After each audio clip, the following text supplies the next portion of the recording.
Hello, everyone, and welcome to the webcast. My name is Christine Dorsey Davis. I'm the Executive Director of the Ohio chapter of the American Planning Association, and I am your webcast moderator. Today is Friday, September 10th, and we will hear the presentation, Zoomtown's Broadband and the Culture of Connection. For technical help during today's webcast, you can type your questions in the questions box there on your GoToWebinar tool panel, and I'll do my best to answer those. And for your questions related to today's presentation, you can again just type those in your questions box, and we will answer those at the end of the presentation during the Q&A. And if you would like a particular panelist to answer your question, please state that in your question. Coming up next on your screen is a list of our sponsoring APA chapters and divisions for 2021. Thanks to all those participating sponsors for making these webcasts possible and free to members. Today, we are sponsored by the Ohio chapter of APA. Thanks to all of our speakers today for joining us and supporting our series. Coming up next on your screen is a list of our upcoming webcasts for September. We are booked all the way through the rest of the year, every Friday that is available. We're also starting to book some Wednesdays and some Thursdays. You'll see here on this list, we have a special series featuring the APA Sustainability and Resilience webinar series through the APA Sustainable Communities Division. So be sure to take a look at that. The time and the dates are a little off than they normally are. So head over to our webcast website, ohioplanning.org/planningwebcast, to register for these and all of our upcoming sessions. Today's session has been approved for 1.5 CM credits for live viewing. You can record your credits by heading over to planning.org, logging into your My APA account, and from there you can either search by today's title or event number, both of which can be found again on our webcast website, ohioplanning.org/planningwebcast. And if you are on social media, make sure that you become friends with us on Facebook. Just search Planning Webcast Series and we'll pop up. That's where I post any timely information like date or time changes. And also when we have new sessions available for you to register for, that's where I post that sort of stuff as reminders. So be sure to like us so that you get notified. And we record all of our sessions and we post them on our YouTube channel. So be sure to head over and subscribe. Just search Planning Webcast Series. Again, we'll pop up along with our well over 350 recordings. So be sure to subscribe so you get notified when new recordings are available for you to view. So that's it for my housekeeping items. Again, if you have questions for our panelists, just be sure to type them in the chat box or in your questions box, and we'll get to those at the end. And a heads up, make sure that you are active on the screen because there are some active questions that our panelists are going to be asking you. And if you head over into the chat box, you're going to see some links and some codes, and our panelists will explain all of that. But I just wanted to make sure that you're all attentive so that you can participate interactively with our panelists. So with that, I am going to turn the controls over to Sarah Kelly, who is going to kick us off today. So Sarah, I have just turned those controls over to you. Excellent.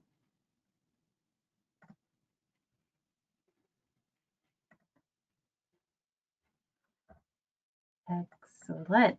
Okay. Thank you so much, Christine, and thank you everyone for joining us today. Thrilled to be doing this presentation with my esteemed colleagues. My name is Sarah Kelly, and I am with Planning Next. We are a community planning consultancy based out of Columbus, Ohio, And I am just really thrilled to be joined by Chloe Schaefer from the Cape Cod Commission, Jake Powell from the Gateway and Natural Amenity Region Initiative from Utah State, and Taylor Stuckert, who's also from Ohio in Clinton County with the Clinton County Regional Planning Commission. When they speak today, they will also tell you a little bit more about themselves and their relationship to this fascinating, well, we think fascinating topic. But I would like to just start by welcoming you all, thanking you for coming, and just want to say a few things by way of introduction to the topic at hand. Our agenda for this session today is really going to be about an initial setting the stage that I would like to do, which is just based on a lot of the thinking and conversation that I've had with the other panelists over now many months, and our own experiences working in different communities throughout the country. We will then have each of the panelists share some insights from the communities from which where they live and work, and then we'll have some discussion at the end. As Christine alluded to, though, we do want to make this interactive. So if you have a smartphone handy, you can also pull up a second window in your browser and your laptop if you want. We are going to do some Mentimeter polling of you all in just a few moments, and try to get some information from you about how you're thinking about some of these topics, and also maybe ask you to share some other ideas or elaborate a little bit in the chat if you'd like. So we encourage that. Please feel free to do that. So by way of setting the stage, I will say just a couple of things to start. This Zoomtown phenomenon is certainly one that's been receiving a lot of attention over the past decade, but then in very many ways accelerating in the past year and a half or so with the COVID-19 pandemic. In much of the reporting and writing and discussion about it, it's often characterized as a significant shift in population to certain locations. These tend to be places that have high amenity value, places where people really want to spend time either for their scenic beauty or for the different things that they have to offer. They can be rural or suburban or more urban places, but the idea is that there are some locations that with the type of broadband we have today, and with some of the preferences that people have in terms of the kinds of lifestyles that they're looking to live, and then certainly, of course, with some of the impacts of the pandemic, these are locations that are becoming particularly attractive for people to spend time in, and indeed, in some cases, to live in more permanently. The way these kinds of places are often described is in terminology that kind of often makes them sound like, these are the winners, right? These are the places that are doing something right.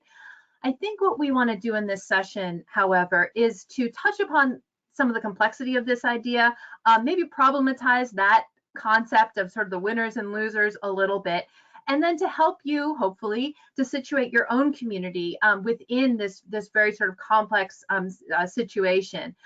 Where there are certainly places that have reliable, high-speed internet, also this amenity value that are attracting people, but there are other places that maybe don't, and that are looking to become more like that in some ways, and then a whole bunch of places in the middle.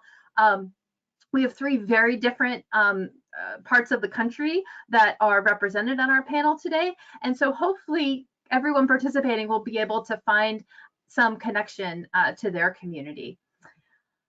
I would be remiss if I didn't mention something else, which is I mentioned that Planning Next is based in Columbus, Ohio. From our office there, we do work throughout the country in all kinds of communities. I would say every single one of which is dealing with this phenomenon or impacted by it or thinking about it in one way or another. When we started putting this panel together, this was the city where I was living and working and spending all my time. But since then, I actually have been experiencing the Zoomtown life quite personally myself. And I am currently speaking to you from a small village of fewer than 2,000 people in the Netherlands, where I'm spending a number of months while my husband is on a sabbatical, and I have the opportunity to continue to do my work from abroad for some period in a way that was not imaginable probably just a few years ago. So that is my disclosure to you, but I also hope maybe gives me a little added credibility on the topic that we're discussing today. What I'd like to do before we get any further is to please ask you to go to this URL. Again, it works really well on your phone. You can also pull up another browser on your computer, but it's www.menti.com. And there's a code there that you can enter. I'm going to switch screens, but the code will still stay at the top of the screen. And Christine has also put it in chat. So I'm going to just switch over to that. For a moment. Oh, and actually, we're one behind here. Let me just get the right view up. Hopefully, folks are able to see this screen. So just a few questions for you all. We're interested, first of all, in knowing what region of the country you live in. And as I see these results come in, not completely surprised that the Midwest is winning out. Very exciting, given that we're sponsored by APA Ohio, not totally surprising, but love to see that there are folks joining us from other parts of the country. One of the main things that I think we want to emphasize throughout our presentation is just how broad-reaching this phenomenon is, and the fact that it's really something being experienced throughout the country. So really nice to have representation. And as we ask some more questions and you contribute some comments in chat, I'd love to hear if you have a particular regional perspective that you think is important on this issue. But still glad the Midwest is #1 there.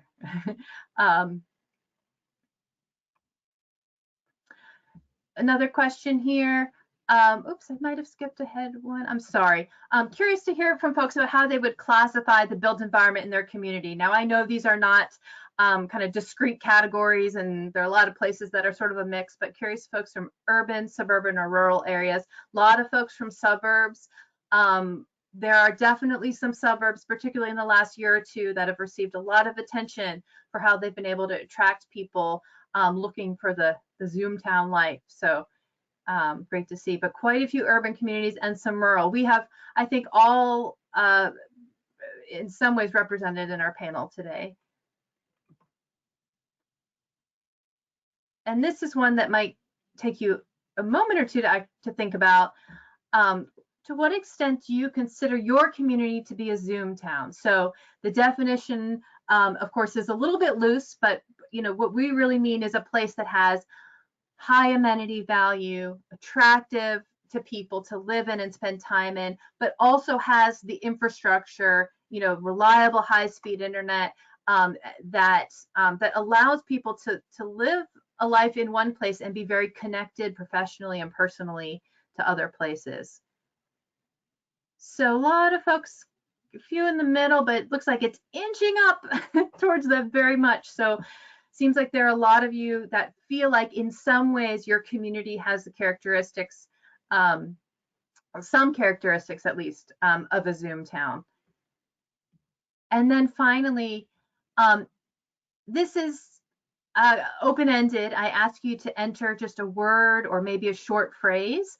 When you think about, if your community is thinking about expanding or improving broadband, what's the most important consideration to you? What's the first thing that comes to your mind as you consider this? Yeah, equity, cost. I'll let this go for just a minute. Price, another way of talking about cost, right? Those two are still kind of the biggest in our word cloud, but quite a bit. You can tell as all the words get a little smaller. Access, there are some synonyms here. I think access relates to equity. Great. Speed. I see a lot of affordability, affordable. Cool. It's moving so quickly, it's hard to make sense of, but definitely a few themes jumping out here. People talking about vulnerable communities, affordable housing, and then a lot about reliability, accessibility, speed, and cost. Excellent. Okay, I'm going to toggle back to our presentation. Great. just a couple more things to share before I turn it over. You know, as Chloe and Jake and Taylor and I have been discussing this, we did a presentation to the at the APA National Conference just a few months ago, and have been talking a lot about this, and then all of us working on similar issues in different places. I think what we really keep coming back to, and what, if there's one takeaway that I would hope that you would have today, it's this idea of the fact that we're dealing with some things that are very new, that are very different, that are very uncertain in a lot of ways. But when we really think about it, and what the solutions might be, or the policies or the strategies are that we might put in place, I think we keep coming back to this idea that in a way we just really need to go back to the basics of good, solid planning, and that some of the things that we tend to go to, even independent from this particular phenomenon, that are most important to the kind of planning that makes great communities, those are the things that are just as important, if not even more important, in the wake of this these trends. So just a few of those. You know, reaffirming the quality of place. You know, people do not move to places just because they have great internet, right? They move to places because they have amenities, they have a built environment that they feel good about. They have a lot of other qualities that draw them there. And I think, you know, more and more we hear that, you know, people want to choose where they live before they choose where they work. And that probably has been the case for quite some time in many ways. But this Zoomtown trend, I think, just reaffirms that even more, and it makes it even more important to go back to this idea that quality of place is what is going to draw people places.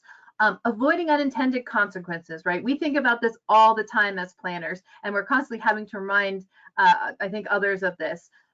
You know, there are some cautionary tales, I think, that we're going to hit upon today, and you all might have some as well.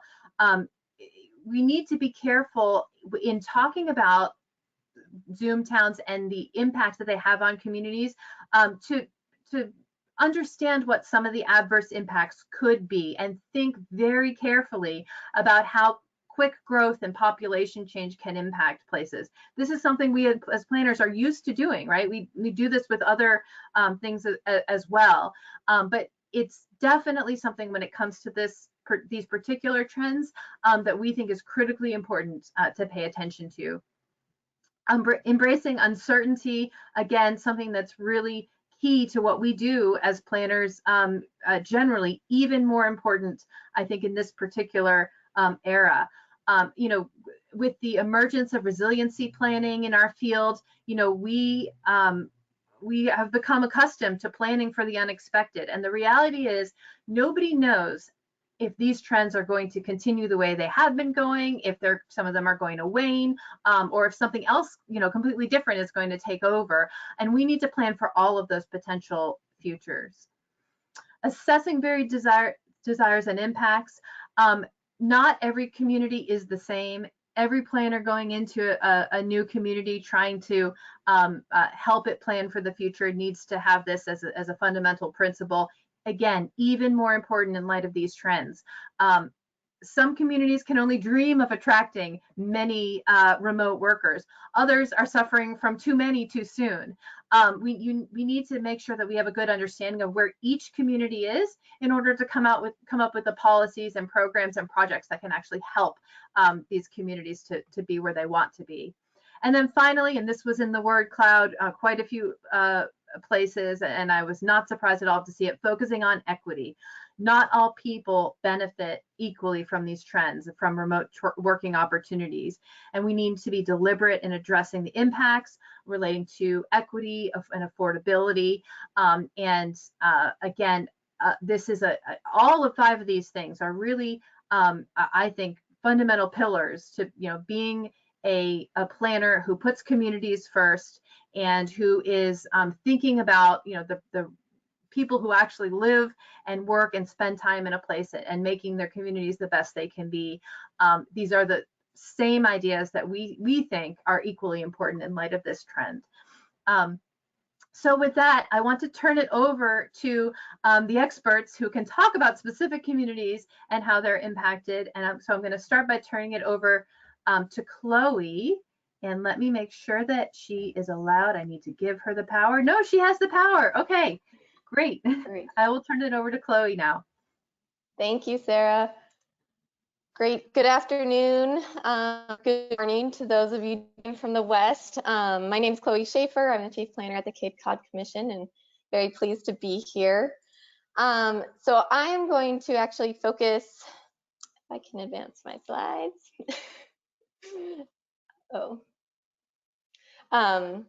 Talk about what we've been looking at in our region in terms of really trying to understand, first and foremost, the impacts that we might be seeing due to the pandemic and perhaps people being able to now work more remotely. So just very quickly, the Cape Cod Commission is the regional planning agency for Barnstable County in Massachusetts. This is often more commonly or familiarly referred to as Cape Cod. And our mission really focuses on keeping a special place special by balancing environmental protection and economic progress.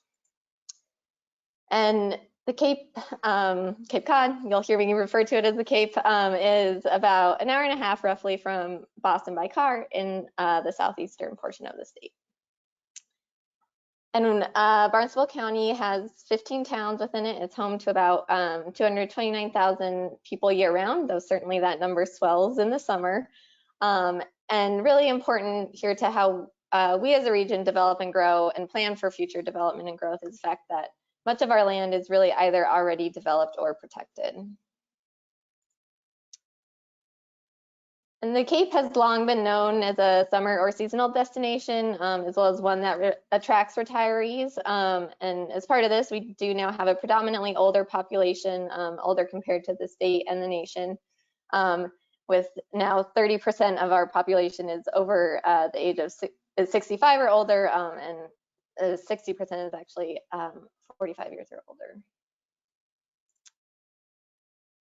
And within the region, from town to town, our year-round population does vary significantly, but there is a general trend of those towns in the western part of the region, which is closer to the rest of the state, typically having a larger year-round population.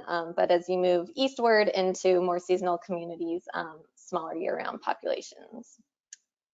And that seasonality is also generally reflected in the housing stock. Over a third of the region's housing stock are second or seasonal homes, but it ranges town by town from a low of 17% all the way up to, in some towns, as high as 80%.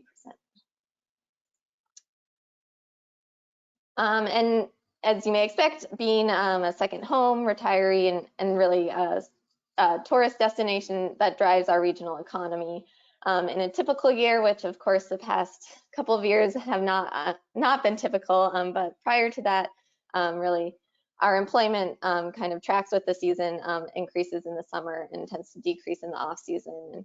And roughly half of our employment are in industries that are related to our seasonal and retiree economy. So the question we've been trying to answer is essentially what happened on the Cape in 2020. And even now, I think we're also trying to understand what's happening in 2021 as well.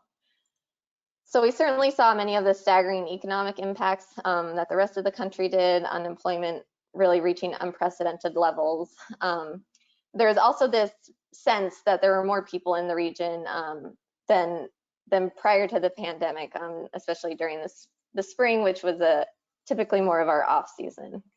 And I think that if you were to talk to anyone who lives on the Cape, they can all probably relate to one of these quotes or relay an anecdote or story about neighborhoods that normally are much more seasonal, being occupied for more of the year, as well as an increase in the number of younger families in the region as people either being able to work remotely or other people who are retired were seeking out those places that might have more space, more outdoor amenities, places where they could spread out during the pandemic.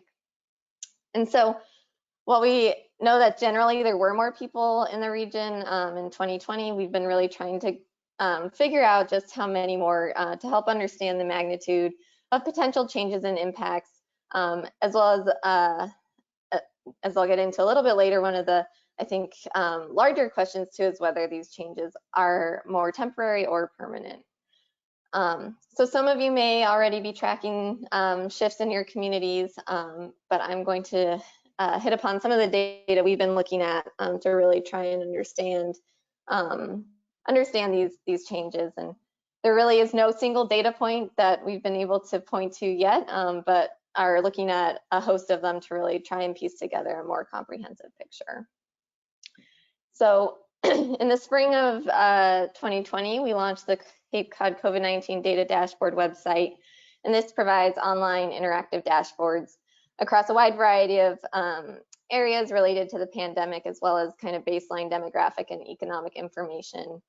And this includes things like impacts on local businesses, unemployment rates, and our real estate market. And we do continue to maintain and update these. I'm going to touch on some of these that we have been compiling. And first is traffic. And I think this is an interesting topic because it really helps highlight kind of one reason why it's been a bit more challenging than initially thought to understand how many more people were in the region. And that's really because, as I think we're all aware, the pandemic not only changed just like where people might be living or spending time, but really lifestyle changes how we were living. Especially in spring of 2020, many of us started driving a lot less. There are two main bridges that provide vehicular access to the Cape, and this is showing average daily traffic crossings there. And as you can see, with the stay-at-home orders, businesses and schools being closed in March and April, traffic across them really dropped off significantly compared with previous years. Throughout the summer of 2020, that traffic numbers actually started approaching more of what we saw in previous years. And given that most of us are driving less, but we were seeing those increased numbers, seems to hint at perhaps an increase in the people that were in the region. And interestingly, we've also now been looking at 2021 data for this area and actually have seen that those numbers this past summer were actually higher than years prior to the pandemic. And looking just quickly more specifically at an area on the Outer Cape, a place that's much more seasonal, you can see again this trend of kind of creeping back to normal throughout the summer. But what is interesting in this graph, I think, is that in September and October, more of that shoulder season, there are actually higher traffic levels in this area, pointing to the fact that more people were there and out and about. These might be visitors, they might be residents. Of course, traffic alone doesn't tell us that, but certainly pointing to some increased activity in the area. And then lastly, just a different kind of traffic, if you will, but I think one that again speaks to kind of this change in lifestyle a bit is really increased use of outdoor recreational facilities. This is traffic data for bikes, bicyclists, and pedestrians along one of our bike trails, and you can see that compared to prior years where we did have that data, there were increased use throughout the summer and especially into the winter as well, which was interesting. Another area we've been looking at data is electricity use. So preliminary analysis of commercial electricity use showed that it was down in 2020 compared to 2019 from March through September. And of course, with businesses closing or operating on reduced schedules, this isn't necessarily probably surprising. And kind of the inverse of this, of course, is that this is also probably why we saw an increase in average residential electricity use over that same period. What this doesn't tell us really is necessarily how many more houses were occupied during the off season or were occupied year-round, even that weren't normally, but that is something that we're looking into more specifically to help understand. And then another area is United States Postal Service data, and this is address change requests. And so according to that, what we did see is in 2019, there were more requests for address changes out of Barnstable County, whereas in 2020, there was a significant increase in the number of people with address change requests to the county. And interestingly enough, too, many of those moves to Cape Cod were actually from within Massachusetts, nearly over three quarters of them. And actually, nearly half were people moving within the county, possibly relocating for more space or taking advantage of the real estate market. And certainly, we did have out-of-state movers as well. So certainly, one of the areas I think that gets, in terms of impacts, that's really been brought to the forefront is understanding housing. So the number of housing units in the region has increased over time, though it's tapered off. The rate of increase has tapered off, certainly from a boom in the latter half of the 20th century. But just another kind of key characteristic that I think is useful in understanding our housing landscape on the Cape is the fact that our housing stock is overwhelmingly single-family homes. It's over 80% compared to over 50% for Massachusetts. And so this means that there's not as many options in terms of different types of housing in the region. And I think part of, and this also kind of leads to the fact that without many of these options, our housing is really expensive. So this is 2019 data, so pre-pandemic, but we estimated that in all of our towns, the median household income, which is the pink line, really was well below what was needed to affordably buy a home at median prices, which is those blue bars there. This housing crunch really only seemed to become more acute during 2020. This unaffordability, prices increased across the region. The median home sales price was over $475,000, and in some of the towns, it was over $700,000 and $800,000 as well. And this trend really continued through 2021, and combined with an increase in the median sales price was also a reduction in inventory. So there were fewer houses for sale, and they were selling for more. So we were certainly facing some housing affordability challenges before the pandemic, and we're certainly seeing them more acutely now. So these are all helping us kind of complete the picture, but really what's also important here is understanding people that have been coming to the region, kind of what their plans are and why they came to the region. So we are conducting surveys to get some primary data of people who recently bought a home in the community or who are second homeowners to understand if they came to the region and are now working remotely for an employer off Cape, and perhaps most importantly, kind of whether they're here for the short term or the long term, and how that might impact our planning. And lastly, I think we just got new initial census data, and we did see that in 2020, our population had increased over previous years, about 6%. We'd actually seen a decline in year-round population from 2000 to 2010, but our 2020 population is actually greater than 2000.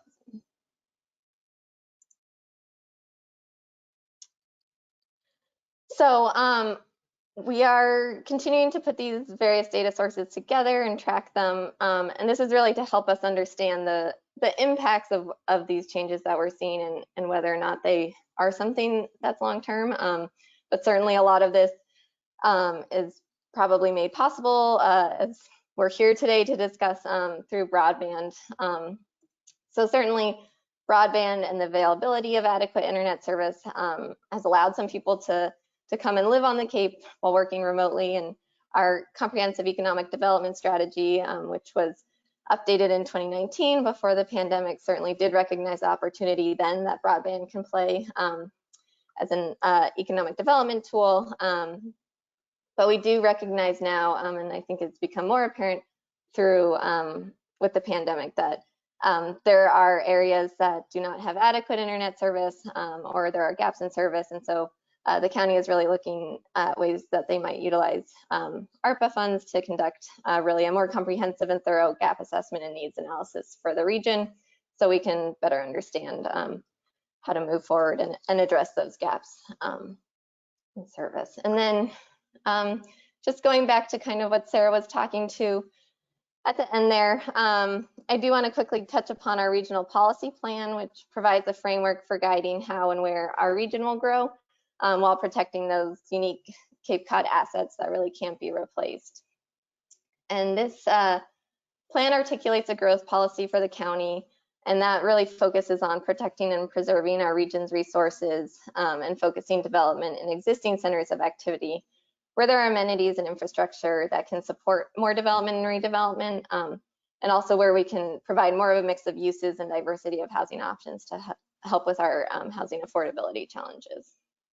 And I did just want to end on this because I think it's certainly critical to understand how this past year and a half or more now, I guess, is changing our communities, and whether those changes are going to be short or long term, especially in terms of providing government services. But kind of back to Sarah's point at the beginning and back to the basics, sound planning principles are of course going to remain important. I think this was our growth policy before the pandemic, and it certainly still serves us very well now. And planning and developing in a way that can complement and protect the assets that are attracting people to our region is going to be really important, as well as making sure it provides for the people that are already living there. So I'm going to end there, and I will hand it over to Sarah. We do have a couple of poll questions related to my presentation.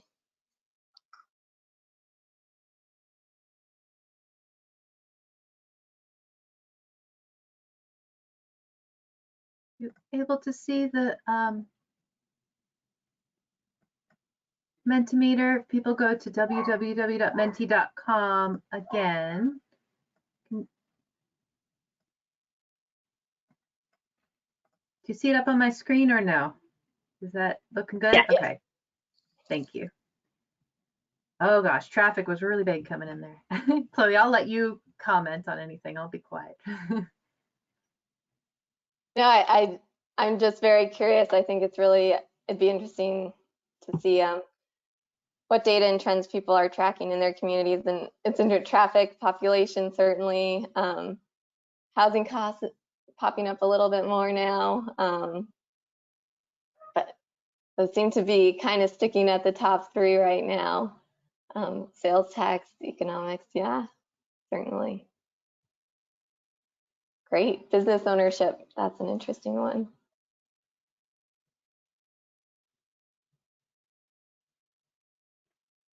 Park use, oh, yeah, that relates to, I think, that idea that more of us are certainly getting outside more, looking to recreate in places with more space and fresh air. Wage to house price ratio. Great. This is very interesting to me. I love seeing this, and certainly some overlap and also some different areas people are looking at. I'll move on to the next one. People are still, this will all be captured so we can analyze it in detail after, which you know we will. And this one, just curious if you are seeing population shifts in your community, whether you're getting a sense for whether those are permanent or not, or if it's too soon to say.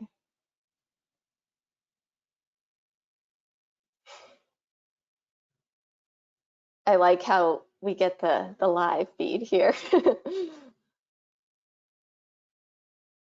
Too soon to say. I think many of us are grappling with that.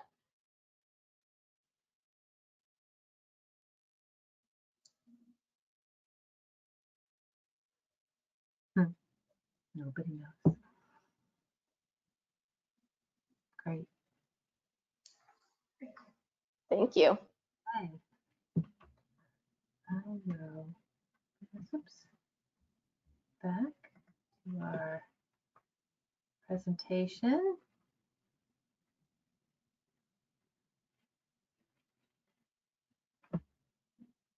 And we'll turn it over to Jake, I think. Oops. Wonderful, thank you. Whoa.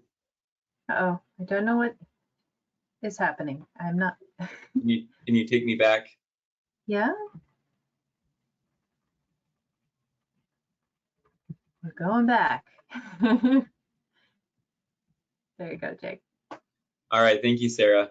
I'm hoping to build off of some of Chloe's work. I think Chloe demonstrated the power of data and how understanding some of those multifaceted ways to look at population growth is something that for me is really inspiring. You know, and also looking at a whole different region. Chloe's pointing out the challenges that are happening on Cape Cod, but it's not that unique to a lot of communities that I'm seeing here in the Intermountain West. So I'm hoping to bring a regional perspective, but also maybe a different way of seeing what the same things that Chloe was talking about. Our effort has been to do a lot of listening and not so much data crunching. So I'm hoping that that brings maybe a different perspective to the conversation. So my name is Jake Powell. I'm with the Gateway and Natural Amenity Region Initiative at Utah State University. It's an extension program through our Institute of Outdoor Recreation and Tourism. So I do want to start out with some questions. We are interested in hearing from you. I think the GNAR initiative, as well as our other panelists, they recognize that you're the experts in what's happening in your own community. So Sarah, if you can jump to, I have two quick questions to ask the audience. So is your community interested in making itself more attractive to Zoomers? Is that something that's on your community's radar? And we'll give you just a minute to respond. It looks like we have about 158 people on, and about 50 of you tend to be answering. So the other 2/3, you need to wake up and share with us your opinion. We would love to hear from you. So it looks like a good deal of people are working actively, or they're interested as a community in making themselves more attractive to these Zoomers, these people that Sarah defined as people that are working in our communities, but maybe working for someone outside of the community itself. So yeah, a pretty good split though. That's actually a little more diverse than I expected, which is great. It shows some of the challenges we're going to be talking about are not universal, which is interesting. Can you go to the next one? So I think I was gonna, yeah. So if you did answer yes to that question, what actions is your community taking to make it more attractive? This is a short answer. What are you doing to actually make it more attractive?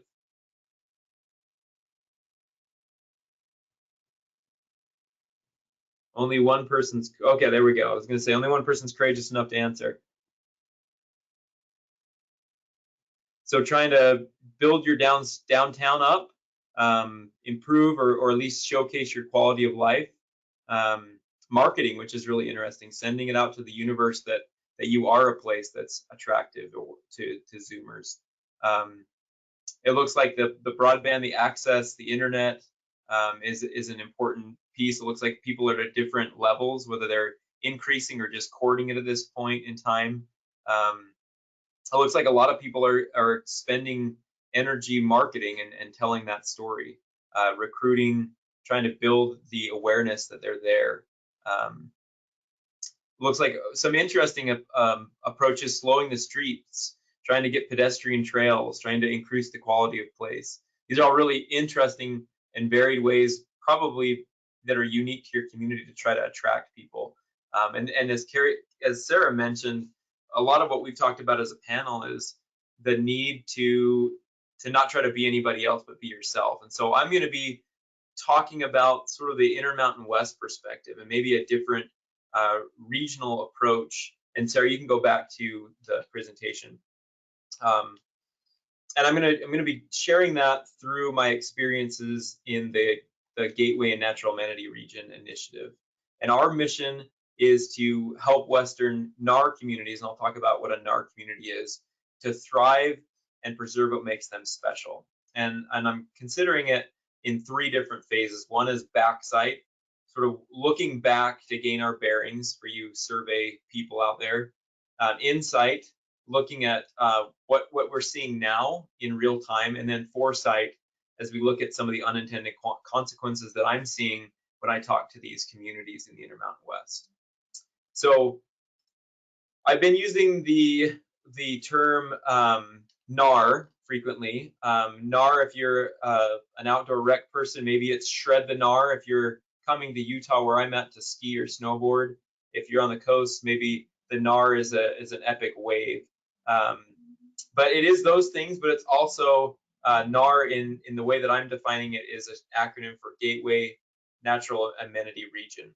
So the way that we define a GNAR community here in the GNAR initiative is it's a community that's near a state or national park or a large piece of public land, maybe other prominent public lands like a scenic river, something that draws people to there from a natural amenity value standpoint. And then the community is closely tied to that amenity. And so often it's either heavily used for the natural assets or recreation and tourism. And then also the more we work with these communities, we realize that they work on a regional scale. Rarely does a gateway community operate alone, but the impacts and the decisions they make affect a region. So some interesting facts on that. When we looked across the Intermountain West and sort of gave this some GIS boundaries, that these were actually about 1,500 communities throughout the Intermountain West. And that's about 60% of the rural communities that we work with in the Intermountain West are considered by us a GNAR community. So what does that mean maybe for you? A GNAR community maybe is a place for you to ski or vacation, like here in Park City in our backyard. Maybe it's a place to explore the Red Rock Desert like Moab, which is a little south of where I'm at. These communities are also rich in their history. Places like Aspen that have an amazing sense of place. They're typically pretty charming, places like Lake Tahoe, California, places with a lot of character, like Telluride, for example. But these are also places that are experiencing some really interesting and unique challenges. This is Springdale, Utah, which is just outside of Zion National Park. This has a population of about 300 people, and they host 4.5 million people driving through their middle of their town on an annual basis. And if you've been around in southern Utah, there are times where the 4.5 million are very concentrated over a seasonal visitation pattern. So May through October, this little town is hosting a significant portion of people in the state of Utah. And as you can imagine, the impacts from this kind of situation are affecting a lot of the community's planning efforts and also their daily operations. This is the line to get into Zion National Park and people's attempt at using the side of the road to park when the parking lot's full at Zion National Park. So the spillover effects and the externalization of impacts typically affect these kind of GNAR communities. What we see is they're often rural communities that are typically understaffed. You know, a town of 350 people rarely has a full-time planning department. If it has one person, maybe they're also the county engineer or the city engineer. They run the recreation league. They drive the snowplow in the winter and they fix fence posts in the summer. You know, they're those people that are tasked with really dealing with what we call big city problems in rural communities. Big city problems such as traffic, parking, housing affordability, really complicated tax structures, seasonal workforces, seasonal housing, short-term rentals, infrastructure growth, issues with public lands, also in a relatively recent experience of explosive growth. So these are really complicated planning issues that are being dealt with in typically understaffed rural communities, and they're being hit from a lot of different angles. So the GNAR initiative was really instigated as a cooperative extension program to serve as a hub for these kind of communities to come together to talk about issues, to leverage resources, to leverage research from universities, support from NGOs, efforts from public land management agencies, and really get people talking about these issues and raising awareness about them. So how we did that, we listened to communities throughout the West, and I wanted to talk about what some of the nuggets are that we saw and heard as we talked to these communities. Like Chloe's deep dive into data, we did that, but we did it again through this interactive listening session. So over the past year, we held several of these listening sessions to understand these issues that the communities were facing. And what we decided to do is we developed 2 webinar series based on what we heard. We developed one in the fall of 2020 based on amenity migration and those trends that we were starting to see. And then the second one, when communities were dealing really with the day-to-day operations, we started to talk about and did another webinar series in the spring of 2021 based on housing affordability and short-term rentals. And those things might be issues that you're dealing with as well. If you are interested, I'm going to post the link to our website.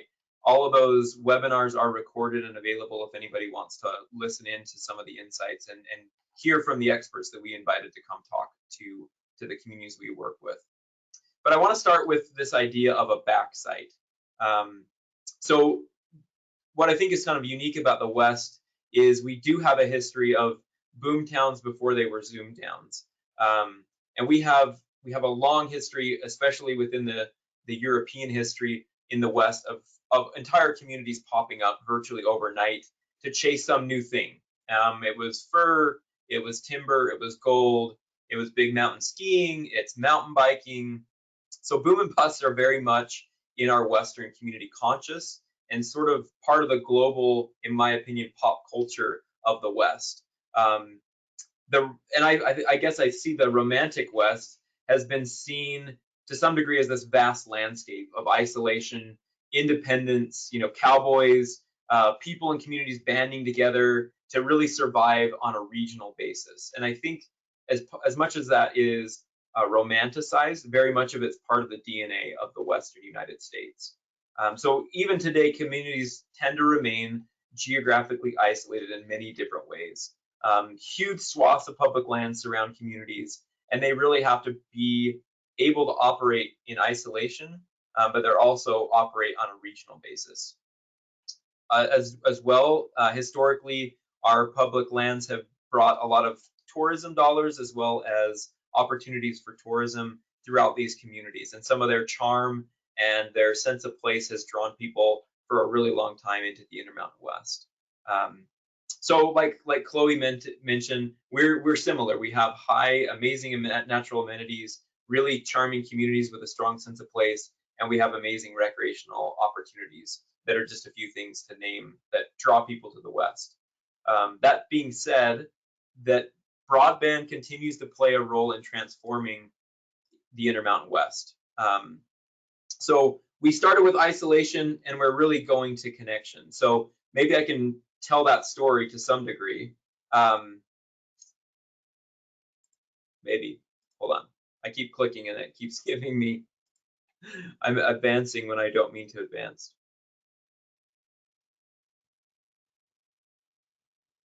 All right, there we go. So just to kind of tell you the story of isolation, really isolation built an interdependence, in my opinion, amongst communities that really further reinforce their independence and isolation.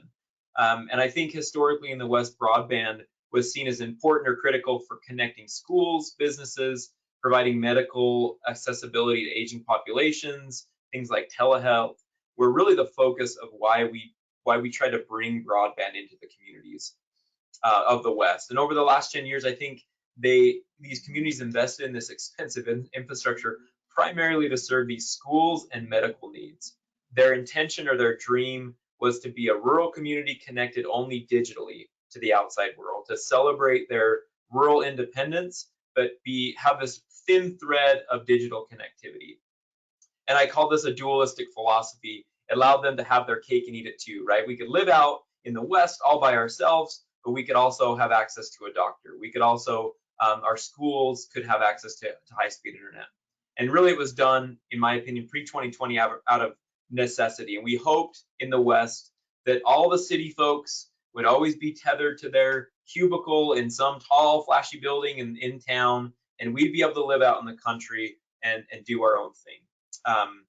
Little did they know in the West that that dualistic community mentality was that idea of being connected but remote and being relatively inexpensive to live in with rich in natural amenities would be the very market that would explode in 2020. I think in the West had inadvertently created an amazing pipeline for attention and explosive growth in 2020.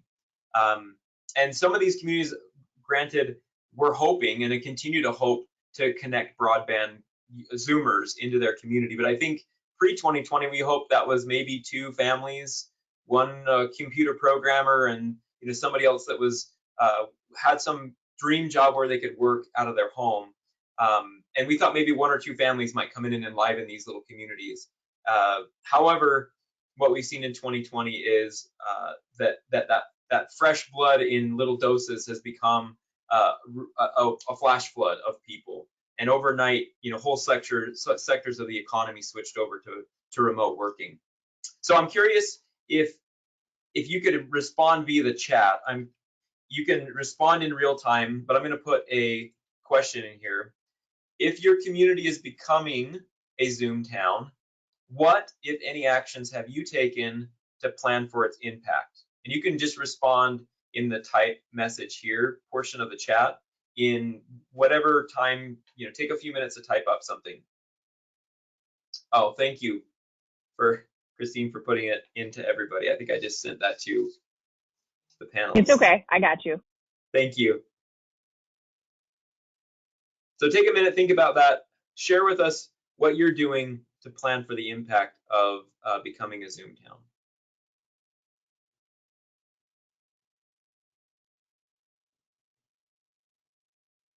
No one's willing to share.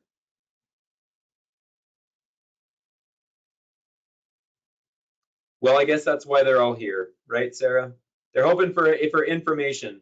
So I'll tell you what, while you think of these, and feel free to input them, I'll tell you kind of some of the things we're seeing here in the Intermountain West. The 30,000, I guess I could call it the 30,000 foot takeaway here.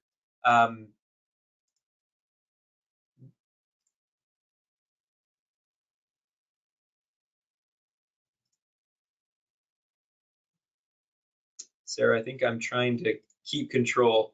Hands off. All right, there we go. So what we're seeing, we watched go through gateway communities in over 2020 and into 21 go through really a roller coaster of up and downs. What we thought would take years has taken weeks or even a month to see changes that we hoped would take decades. So for example, our economic variability. Our ski resort towns here in the West were some of the very first hotspots to pick up COVID.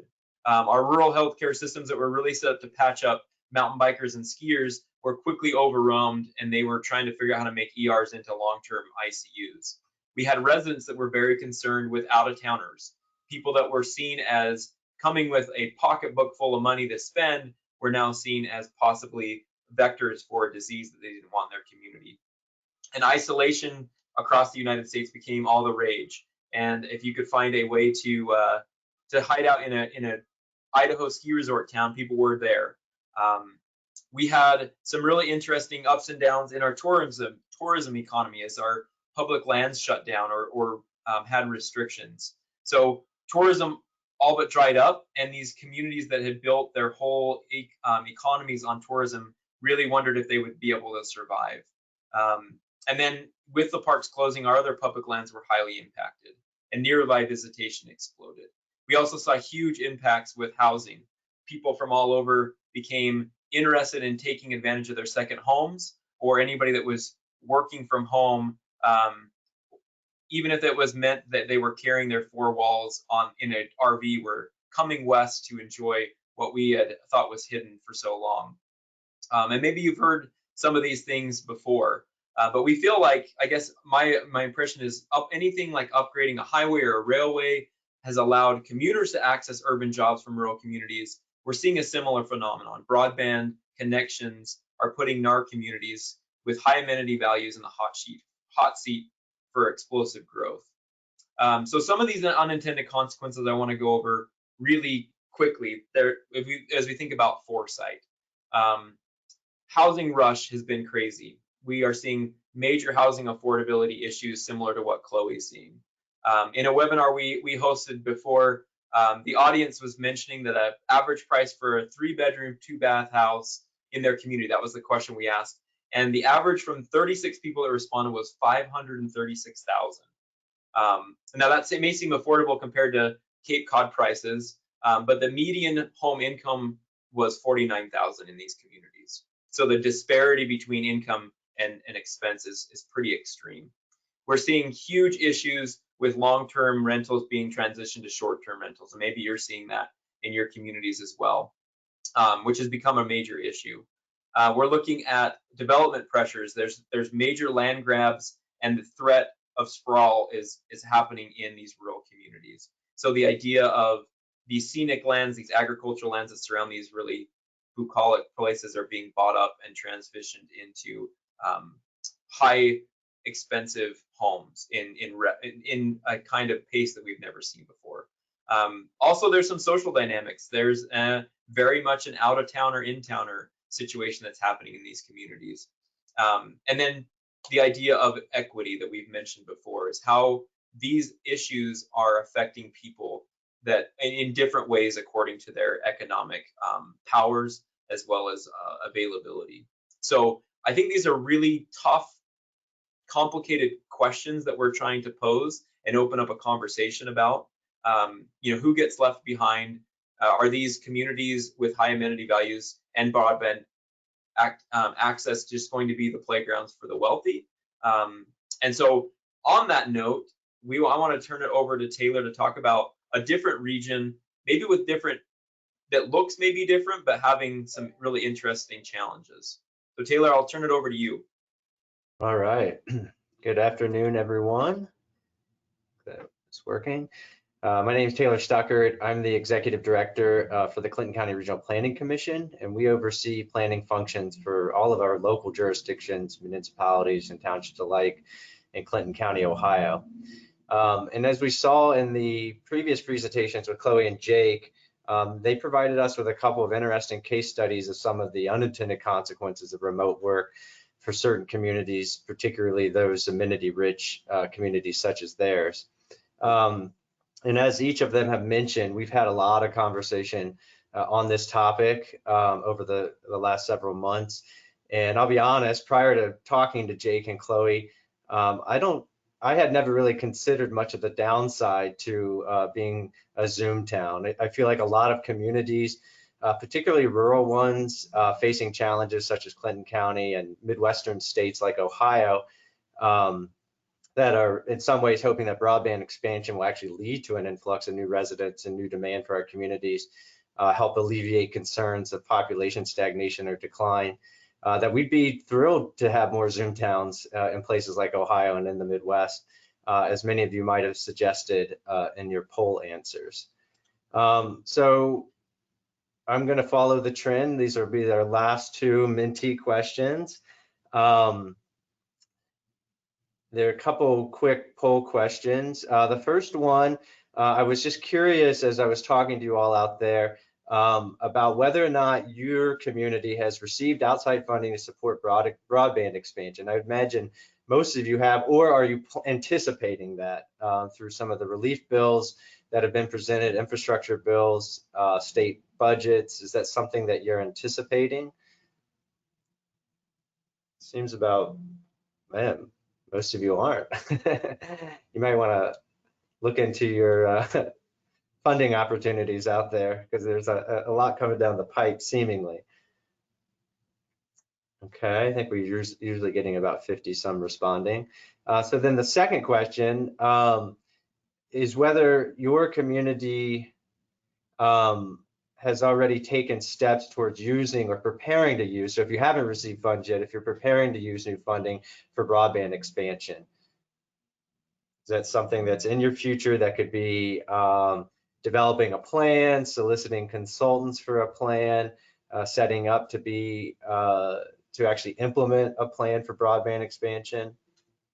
Okay, about half and half. All right, interesting. a little different than I was anticipating. So to give you some geographic context, for those of you that aren't in the Midwest, Clinton County, with its county seat of Wilmington, is located in the southwestern portion of Ohio. We're a rural area that's approximate to 3 metro regions. We're about 45 miles to downtown Cincinnati to the southwest, about 30 miles to downtown Dayton to the northwest, and about 60 miles to Columbus to the northeast. Wilmington's population is a little over 12,000. Clinton County has a population around 42,000. And like a lot of communities across the country, we've been spending a lot of our lives over the past year and a half on Zoom. And for many rural communities, this shift has been, the shift to more of a virtual existence has added an additional spotlight to a problem that we were well aware of prior to the pandemic, which is that we have a lack of broadband access across many parts of our county. And for communities across the country, and especially again in rural areas, this issue really has exacerbated many wicked planning challenges, such as remote education, with schools going to hybrid or virtual education, remote work for those that are kind of forced to work from home, telehealth for those that are seeking healthcare options virtually, and really just general community connectivity. So whether that's between friends and neighbors, talking to friends or family and other communities, or even village councils being able to hold public meetings on Zoom. Also, though, the pandemic has really set the stage for an aggressive response and accelerated many of the opportunities related to broadband expansion through new funding opportunities. And really, that spotlight has put us in a position where I think we're going to hopefully start addressing that lack of access. So as I mentioned, we were well aware of the broadband challenge even before the pandemic, and we really started studying this issue in our county back in 2019. And when we started exploring this topic, we really saw a lot of similarities between rural broadband expansion as we did with the rural electrification movement in the early 20th century. So in the 1930s, while electricity was common in cities, only about 11% of farms had electricity. And then there was the passage of the 1936 Rural Electrification Act, and that number more than doubled in just a few years to over 25%. Today, similarly, it's estimated that only about 63% of rural areas have access to broadband. And for those of you that have done any investigating into this issue, you're well aware that this understanding of broadband coverage is a really highly debated topic, which tends to overestimate coverage in many areas. In our county, more than 2/3 of our county does not have access to a 25/3 connection, which stands for 25 megabits download and 3 megabits upload speed, which is the federally designated minimum speed to be considered broadband. And as many of you probably are well aware of, this designated speed is also often challenged, as it's pretty insufficient for today's demands with virtual conferencing, Zoom calls, things like that.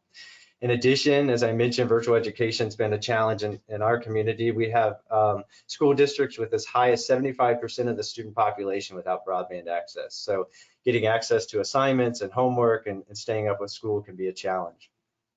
And as I mentioned, there are both challenges and opportunities for communities like ours that will be directly tied to the expansion of broadband infrastructure. So again, education, remote work, telehealth, and that community connectivity.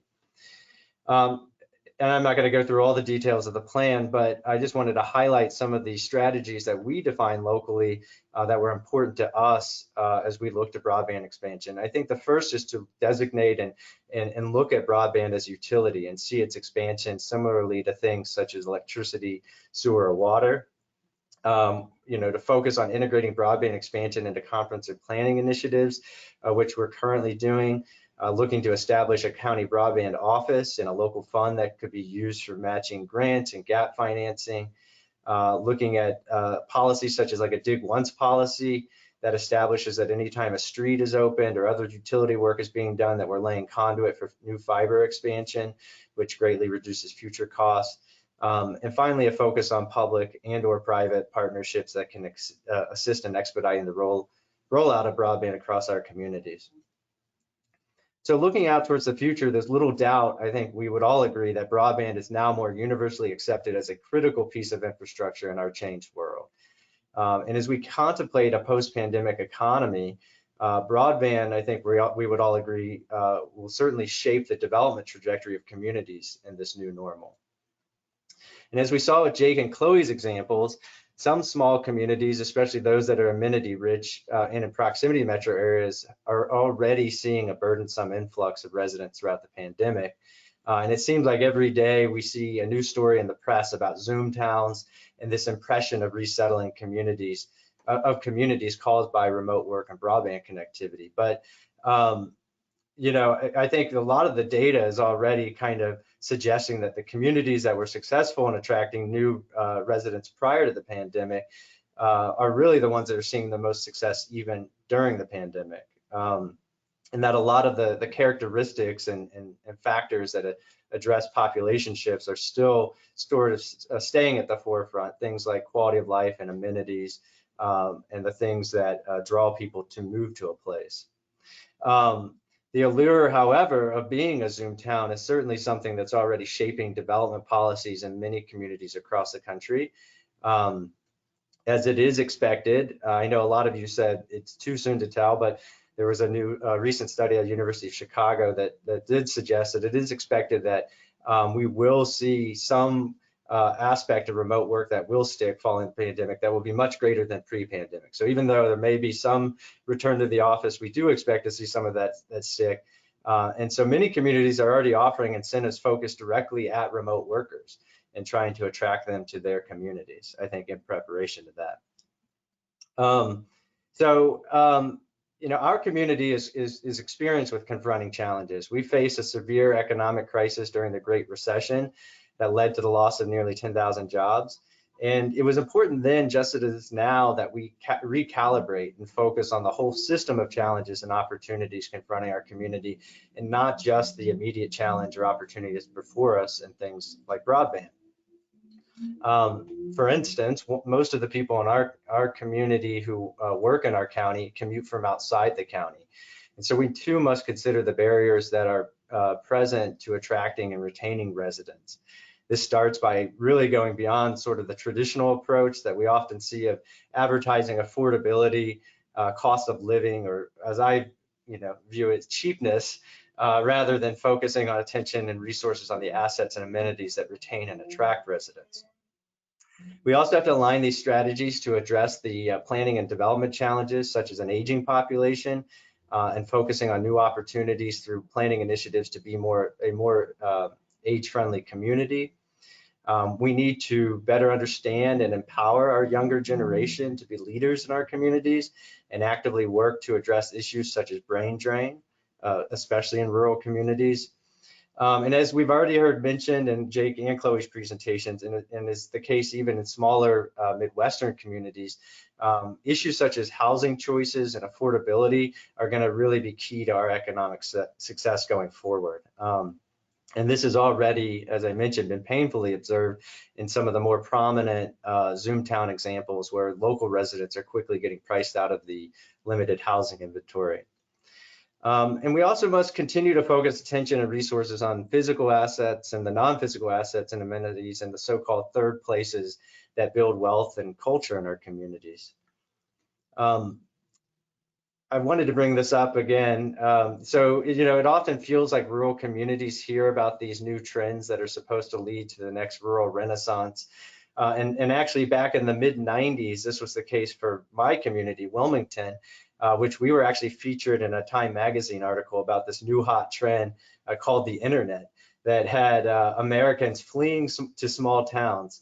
And it's actually internet and overnight shipping that was going to draw new residents into our small communities. It sounds very familiar to this Zoomtown phenomenon that's generating more and more press during this pandemic, and something I think that we should be maybe a little skeptical of as we read the press about this movement. So we're actually in the middle of updating our county comprehensive plan. And as I mentioned, we do have a focus on broadband, but that, for us, I think it's first and foremost on providing a basic amenity or utility to residents, both current and future of our county.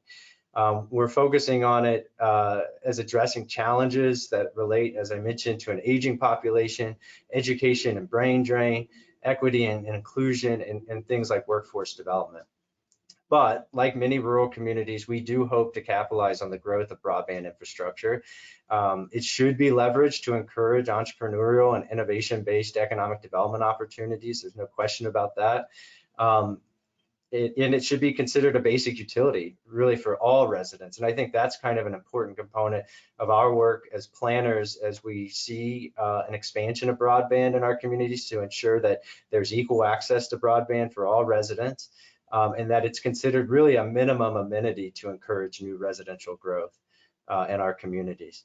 But again, it should not cause us to lose sight of the other planning and development issues that are limiting our ability to attract and retain residents in our community or our region or our state, as these issues are really going to be, the important factors that drive those changes going forward.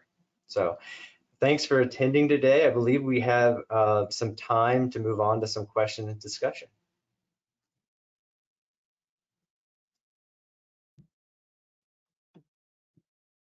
Thank you. I'm going to turn it over to Christine, and I know that this presentation will be made available to all of you, but just wanted to thank Chloe and Jake and Taylor for their insightful comments, and they can be found online or in person if you want to follow up with them.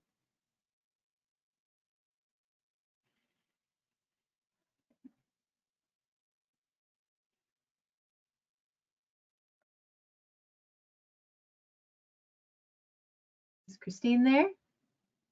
I think Christine said she was trying to get back on, but we can maybe we lost her. Okay. Yeah, field a couple of questions. They can come in. I haven't seen any in the chat, but if there's any that come in, you're welcome to post them in the chat until Christine can moderate some of the ones that have already come in. Great, and I see some comments here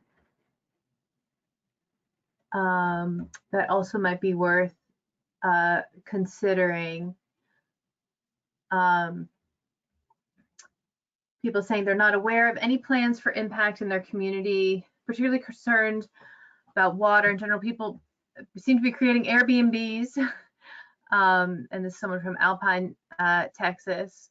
So that's something that I don't know if any of you would be interested in commenting on, the idea that, we've talked a lot about people moving to certain regions or locations because they have, the internet access plus the amenities. But I think also this, oops, I'm going to stop screen sharing too. This idea that people are just spending more time seasonally or for recreational reasons. And I know Chloe talked about the challenges of tracking this and trying to figure out what's going on with some of these trends. But I don't know if you all want to comment on that at all. I'm back. Oh, good. I don't know what happened. I couldn't unmute myself. It just didn't want me talking, I guess.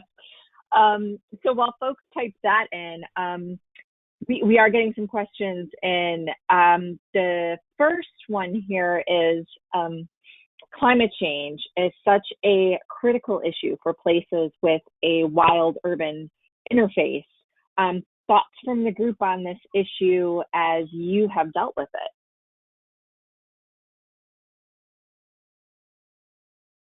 Maybe I can take that a little bit. That is a really apt observation, and what I've seen in gateway communities especially is the growth has been happening at the fringes in that wildland urban interface, which is where wildfires happen, where habitat loss and fragmentation happen. The things that planners are struggling to address. It's just making that even harder. That is where the land is being, in what I've seen, being bought up and transferred into development is happening there. And I think there's a real need and a call for the people on this call to really redouble efforts to reinvest that energy back into the communities, that the core of the towns, instead of letting them continue to sprawl, because it is creating, it's that unfortunate issue where you come and destroy the very thing you came there for. And I think that that's especially prevalent as gateway communities are developing.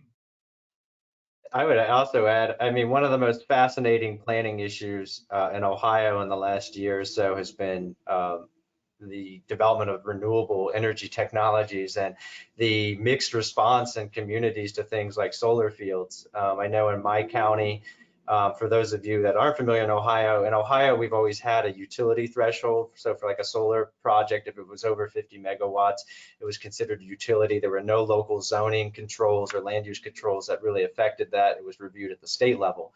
This has created a very odd backlash, both from the left and the right, really sort of joining forces on looking at solar development as a direct threat to land preservation and rural aesthetic, which has been interesting and caused the state legislature to actually throw a lot of that power back to the localities in sort of a quick response kind of way. So, you know, it does interest me that, you know, it always seems like the goals are moving. You know, it used to be that, oh, renewable energy technologies are these far off things that'll never come to our communities. The market doesn't support it.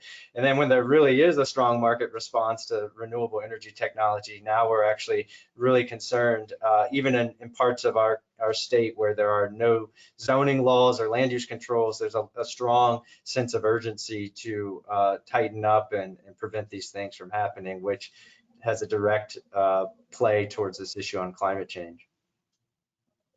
And I'll jump in quickly. We actually just released our first regional climate action plan for Cape Cod in July. And so certainly it's an incredible challenge that we are facing. And while there's no panacea, I do think that one thing that's kind of come to light is a lot of the strategies or actions that we might be taking to help address climate change problems can also help address other issues that we might be facing as well. Supporting more compact development that's walkable, so cutting back on greenhouse gas emissions while also then providing more diverse and affordable housing options and creating more vibrant and thriving neighborhood centers or downtowns is just one example. I think that is something that we can look to plan for that can help address some of the challenges we're seeing from potential impacts of the pandemic, such as increased housing costs, while also working to address climate change. Thank you. As an aside, at least here in Ohio, over the summer, there was a bunch of scuttle about limiting or totally removing the capability of municipal-based broadband, and that was, I think, quite a stir there for a minute. And the implications of that, I think, were pretty great.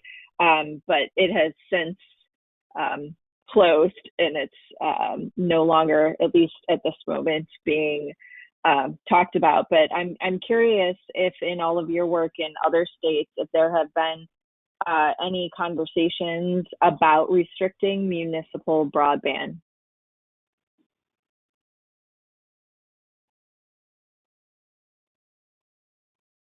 Not that I'm aware of. We haven't encountered it that I'm aware of in other states. Okay. Either. We're especially reactionary in Ohio. With these types of Right, issues. I know.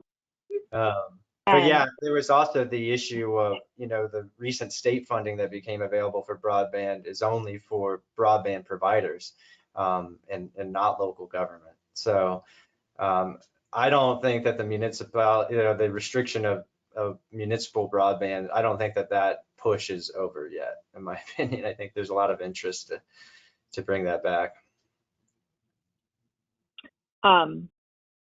Next question.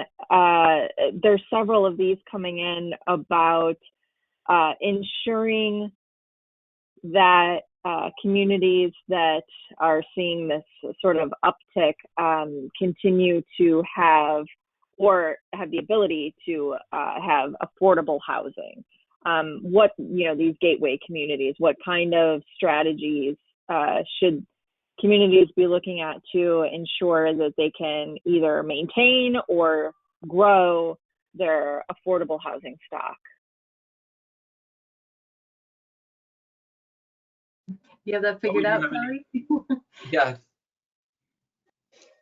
I don't know if you want to start, Jake, but Yeah, I mean, I can, the strategies, I mean, one of the challenges with all this is what works in one community may not work in another. And so some advice we've heard from gateway communities that are trying to manage their housing affordability is creating mechanisms that allow for the community to purchase and manage affordable housing units, and or land has been an important piece of the puzzle, as well as managing the transition from long-term rentals to short-term rentals. And that's a really challenging topic, but that's where we're seeing a lot of loss of affordability is that transition to someone that can make significantly more money with their property being in a short-term rental than it was in a long-term rental. And then the unintended consequences of that are, you know, the commuter sheds of these communities are changing significantly. So it does have, you know, and to speak to maybe other regions where you say, well, we're a small town, we're 45 minutes away from a gateway community, it won't affect us. We're not going to have these problems. Well, the people that are being pushed from another community are probably headed your direction, and then you're going to have the same problems that they left in another community and maybe a different scale. So it does affect a lot of people. So watching the housing affordability of your neighbors is an important canary in the coal mine to watch your own housing affordability challenges. But I think, you know, same as with land use or with managing the wildland urban interface, if you're waiting to address these problems when they show up, you're probably 3 to 5 years behind the curve. Having these conversations in your community now that are maybe seem prophetic to say this is coming down the pipe, I think hopefully our panel has highlighted that they are coming.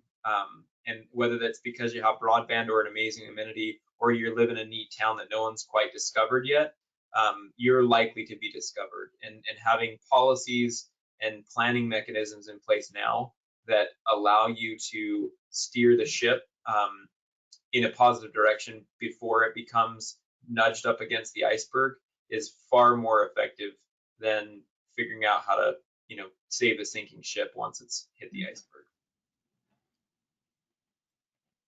Thank you for that, being proactive instead of reactive.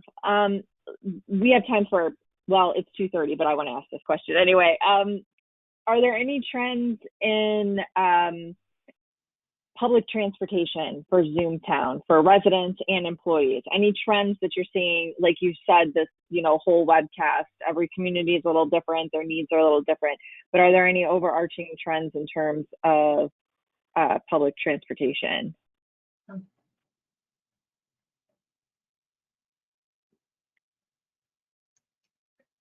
I stumped you. Well, yeah, I'm afraid. Oh, go ahead, Sarah.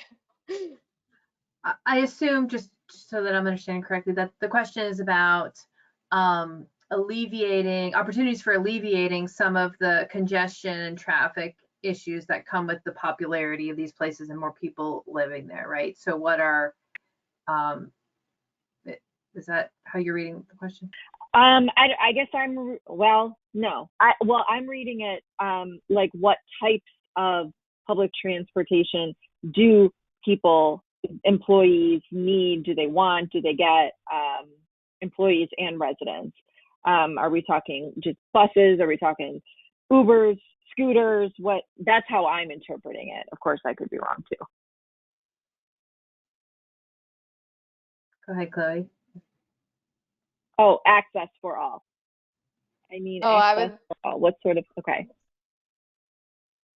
I was just going to say, I'm afraid our transportation program manager could probably provide an answer, but I'm afraid I'm not sure of the trends or what exactly we're trying to get at here. Sorry.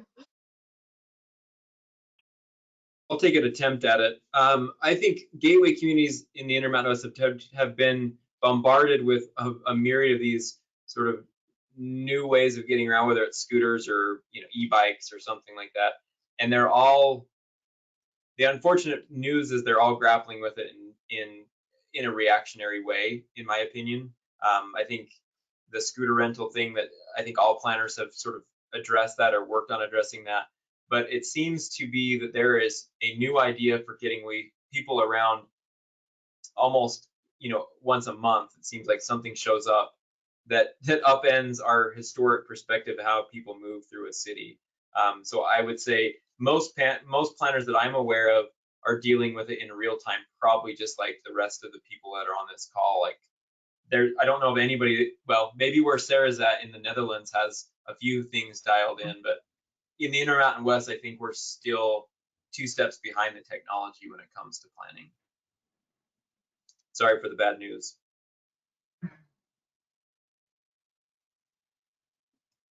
Okay, I'm going to wrap us up. There are still a lot of really great questions, so folks, feel free to reach out to our panelists. If you need their contact info, you can just reach out to me, info@ohioplanning.org. As a few reminders, we are recording this webcast. It will be available on our YouTube channel, youtube.com/planningwebcast. You can also download a PDF of this slide deck soon on our website, ohioplanning.org/planningwebcast. And there you can also register for upcoming sessions. So make sure you head over there to check out all the good stuff we have coming up in the next few weeks. So thanks to all of you for joining us today, and for Sarah and Taylor and Chloe, and who am I missing? Jake. Thanks for joining us, and to the Ohio chapter for sponsoring today, and for Sarah for joining us, even though you're not even here. You're way out having fun. But I'm here. But I am. I know. Isn't that great how this works nowadays? I love it. So everyone, hey, have a great weekend, and we'll talk next time. Appreciate it. Thank you. Bye. Thank you.